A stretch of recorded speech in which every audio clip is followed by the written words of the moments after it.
So the humanistic perspective. This is known as the third force perspective. When the humanistic perspective came about, there were really two schools of thought in psychology. You had the psychoanalytic perspective, which we've talked a lot about, dealing with the past, dealing with unconscious feelings and desires. But then the second main driving force would be behaviorism, and John B. Watson was one of the behaviorists, and if you remember John B. Watson, he studied Little Albert. So behaviorism was a scientific approach to psychology, and they studied how people behaved. They observed them, but we call that second part behaviorism. So we have psychoanalytic, behaviorism, and now this third force is humanistic, and this was a very different take on psychology and human behavior, because this one, with the humanistic approach, we focus on what do we look for in the future. We look for people who are self-determined, that they are healthy people. Our two leading guys on the humanistic approach are Carl Rogers and Abraham Maslow. Carl Rogers took this person-centered perspective, so he looked at how you will grow healthy, what kind of climate do you need to be healthy, and he says that they include genuineness, acceptance, and empathy. Genuineness is being true to yourself, being open with your feelings. With acceptance, we have this unconditional positive regard. And what this means is you know that you are loved unconditionally. If your parents ask you to do the dishes and you don't do the dishes, you know that your parents will still love you. We want to take away that conditional regard. So if someone says, if you do this for me, I'll love you forever, they're giving you a condition. And Carl Rogers says that to grow as a human being and to be all that you can be, you have to have grown up with this true unconditional positive regard where you know that you're always loved even if you do make some mistakes. With empathy, Carl Rogers says that we do need to share our feelings, we need to discuss those with other people, and it gives us an understanding of what they're feeling and they understand what we're feeling, but we do need to have some empathy. So those are the growth-promoting climate pieces: genuineness, acceptance, and empathy. Along with acceptance, you've got to have that unconditional positive regard. And then the second big thing that Carl Rogers discusses is self-concept. And a self-concept is just, who are you as a person? And so he says that we have an ideal self and we have a real self. So our ideal self is who we see ourselves as, and our real self is who we really are. Well, that makes sense, right? But he says that sometimes our ideal self and our real self, they don't match. Like maybe we have very high expectations of ourselves, so we see ourselves on a pedestal, but really we're not. And so when our ideal self and our real self differ so vastly, he says that we experience a lot of internal conflict, and it could cause a lot of problems for us. So we really need the ideal self and the real self to match up, and when they do, you have a true understanding of who you are as a person. And now we have Maslow, and we've talked about Maslow before, and what you might remember about Maslow is his hierarchy of needs. And so he says that you begin at the bottom and you work your way up to the top. Not everyone will get to the top, but we've got to have certain needs met before we can move on to other needs. So he says we begin with our basic needs, the need to satisfy hunger and thirst. Then we move up to safety needs, which would be our security. And then we move up to belongingness and love needs, then esteem needs, and then maybe we get to be a self-actualized person.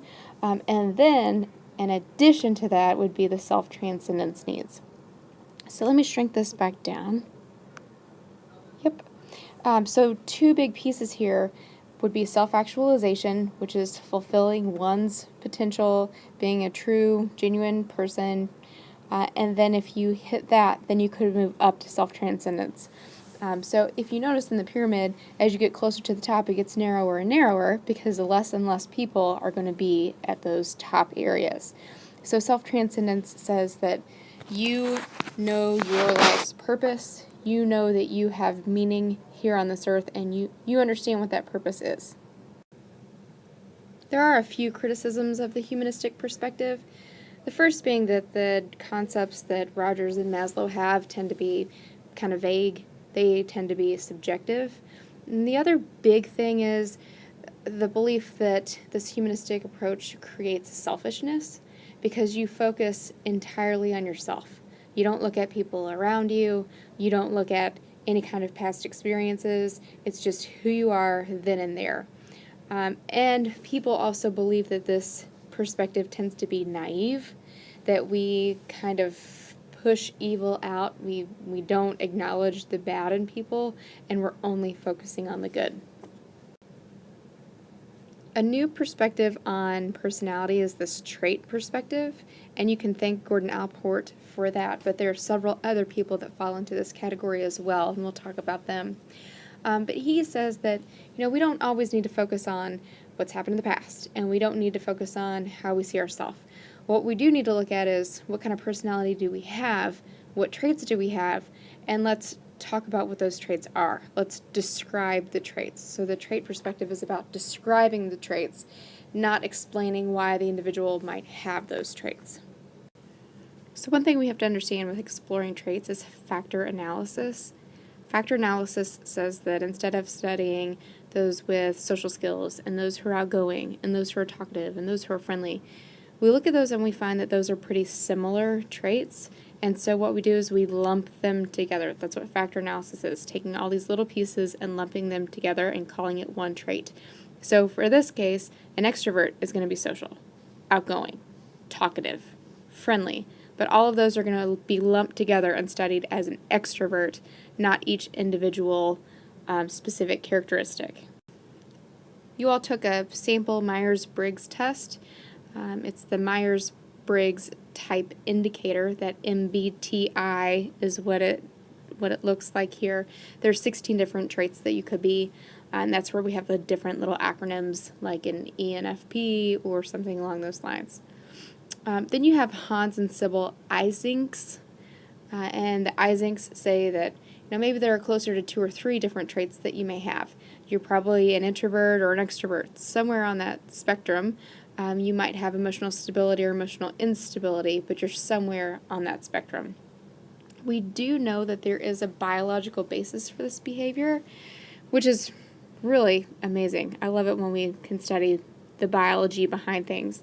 But we find that extroverts tend to have low brain arousal, and we're looking at the frontal lobe area here. So we're finding that arousal levels are really low. So maybe extroverts really need to go out and do things for stimulation to arouse that frontal lobe. Introverts, they have autonomic nervous system reactivity. So here we're looking at the sympathetic nervous system. And if you think about, when you get excited and your adrenaline's rushing, you might feel a little nervousness, you might be sweating, your heart might be racing. So introverts might be very reactive in that area. So if you put an introvert in a social situation, they might feel that sweaty, they might feel that anxiety, and it might cause them to learn to not want to be in those social situations anymore. Those studying this trait perspective, they all have varying thoughts on how many traits a person can have. Some agree that there are about 400, some think 16 like Myers-Briggs, some think 2 or 3 like the Eysenck's, but most psychologists do agree on these big 5. So the big 5 are important to know. One way you can remember it is from the acronym CANOE: conscientiousness, agreeableness, neuroticism, openness, or extroversion. And again, this is on a spectrum, so you can see the arrows here. So for consciousness, you're organized or you're disorganized. Well, if you think of your life, there might be some things in your life that you're pretty organized in, but then other things you might be a little disorganized in. So you're probably going to fall somewhere on that spectrum. And read through these are very good to know. When we study traits, we need to get an inventory of the traits that an individual may have. So we use these personality inventories. So this is really looking at trait perspective when we're looking at these personality inventories. Before we looked at projective tests. Projective tests are very different from inventories. The projective tests are going to look at the psychoanalytic perspective. We're trying to find your unconscious, and you're projecting that onto an ink blot or a picture of something that you may see. But here with the personality inventory, you're just taking a test and it's telling you about the different traits that you may have. Two very important ones here. The Minnesota Multiphasic Personality Inventory, it's the MMPI. That is a great test. It is empirically derived. There is a lie scale. So you can't pretend that you're an extrovert if you're not an extrovert. There are questions in there that will catch you in your lie. It's objective in its grading and assessment. It looks at mental health, family issues, work attitudes, and anger. So it takes in a lot of those factors. What we have used is the Myers-Briggs Personality Inventory, and that link there is to the test that you've already taken. But it's not reliable, it's not really valid, but it's used frequently in the workplace, and it's just giving you those 16 different traits that you could be. The main criticism of the trait perspective is that your traits, your characteristics of your personality, they're going to vary depending on what situation you're in. If you're at school, you might act a certain way. If you're on the field hockey field, you might act a certain way. And when you're at home, you're going to act a different way. So your traits are not going to be consistent all day long, every day. They will vary depending on the situation that you are in. And yet another perspective in explaining personality is the social cognitive perspective. Social cognitive theorists believe we learn many of our behaviors either through conditioning or by observing others and modeling our behaviors after theirs. How we think about certain situations are also going to affect our behavior. This perspective, the social cognitive perspective, is also known as the cognitive behavioral approach, so you may see that either way. We see Albert Bandura again here. He's really looking at the interaction of our traits with our situations. Remember, Albert Bandura studied the Bobo doll and how kids observed adults and they ended up modeling the behavior of the adults. In the social cognitive perspective, we see reciprocal determinism. And don't think of this as a big word. A lot of people get very confused by this, but don't. So let's break it down. With reciprocal, we're looking at referring to two or more parties exchanging something. And when you look at determinism, we're looking at the inevitable consequences of an action. Reciprocal determinism is all about the person and the environment and how they interact. And the determinism part of it is the consequences of that interaction. So let's look at an example here.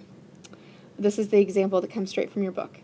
Children's TV viewing habits, which is going to be their past behavior, influence their viewing preferences, which is an internal factor, which influences how television, that environmental factor, affects their current behavior. All of the influences are mutual. So if you watch things in the past, that's going to influence your preferences for the future TV watching, because you maybe didn't like some things on TV or did like some things on TV, so that's going to have a factor there. And then whatever's happening environmentally will affect your current behavior. Another way you can remember reciprocal determinism is with the acronym ABC. A would be affect or thoughts and emotions. B is the behaviors, and C would be the consequences. As we continue discussing reciprocal determinism, we need to look at these specific situations. So the first one is that different people choose different environments. Okay, well, there's something in your personality, some part of you that chose mercy for whatever reason that may be. Well, you chose this environment. This environment has also shaped you. So there's reciprocity there. Our personalities are also going to shape how we react to events. So if you just think of maybe a person with type A versus a person with type B personality, a person with a type A personality might be very disrupted or disturbed if some change happens throughout their day that they weren't expecting because everything was very planned out. A type B person, if something happens in their schedule, they're just going to go with the flow. They're not going to put up a fuss. It's just going to happen. So the way that our personality traits are will affect how we react to different events throughout the day. And the last part of it is our personality helps create situations in which we react. So if you are always giving someone the cold shoulder, they're probably not going to react to you in a very positive way because you're always kind of blowing them off. So what you're doing is creating how another person would react to you. We do have personal control. We look at how much we can control our environment and how much our environment controls us. The different way that we look at this personal control, we have an internal locus of control that says, you know, I control my environment. I control my own destiny. I'm in charge. Look what I can do. I can make things happen, but it's about me. If I want a job, I'm going to go out and I'm going to work hard and I'm going to get an education and then I'm going to get a good job. Or the opposite of that is the external locus of control. And so here we're looking at fate. Fate has control over everything. Things happen to me. I can't change things. They're just going to happen to me. So if in the future I get a job, that's great. But that's going to be fate. It doesn't mean that I need to work hard and go to school. If I get a good job, it's all going to be fate.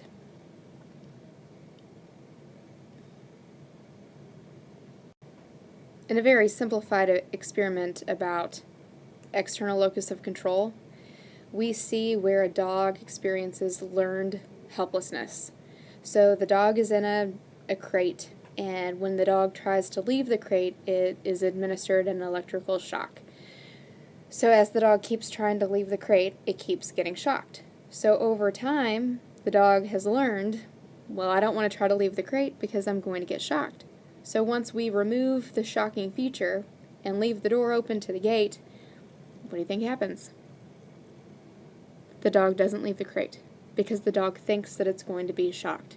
So learned helplessness has occurred. And this can happen to people. It's not just about being in a crate getting shocked. But if you think about people who have tried to get a job and they have been denied, and they try to get another job and they've been denied, and they try over and over and over and they keep getting denied for a job, learned helplessness is going to occur, and they might think that, you know, getting a job is just fate, and so they might stop trying because they have not had success. So now we look at optimism versus pessimism. And we know that optimism is being positive and looking at the good in things. With optimism, though, we know that people actually live longer than pessimists. However, it's not all that great, because if you're too optimistic, you might become blind to real risks around you, and you might lose that realistic factor. Those who are pessimistic,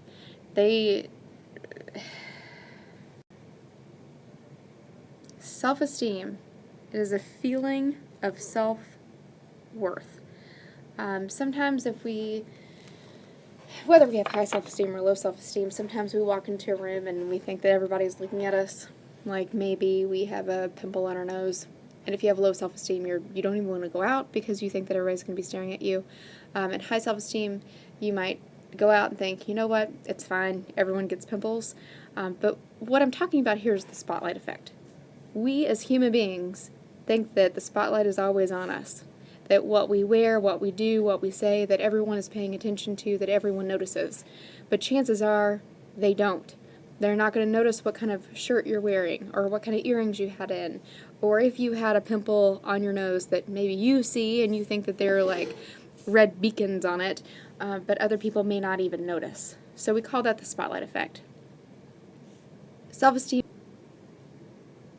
can be beneficial to us if we have a good level of self-esteem. Studies have shown that those with higher self-esteem, they've got employment, they've got higher salary, they're happier in their jobs than those who have a low self-esteem. Another thing we have to look at is self-serving bias, and this is just something that we as humans naturally have. It's self-serving, and it's bias. So what that means is that we usually think of ourselves as good. We put ourselves first and higher than others. We claim all the good stuff, but we tend to forget about all the bad stuff that we do. We tend to naturally see ourselves as better than average. We talked briefly about this in class, but where you grow up, the culture that you grow up in, will definitely have an effect on your personality. In the United States, we are a very individualist society, meaning that we look at ourselves. We look at, remember I asked you the question, who are you? And you had to say, I am, and then answer. So if you said shy, quiet, happy, hungry, you're looking at you as an individual. And that's natural for Americans. Other societies are not like that. So if I asked them who they were and they answered, they would say, I'm a daughter. I am a student of Mercy Academy. I am a member of the volleyball team. But we're looking at where you fit in to society. So collectivists look at group harmony and fitting in. Individualists look at the individual.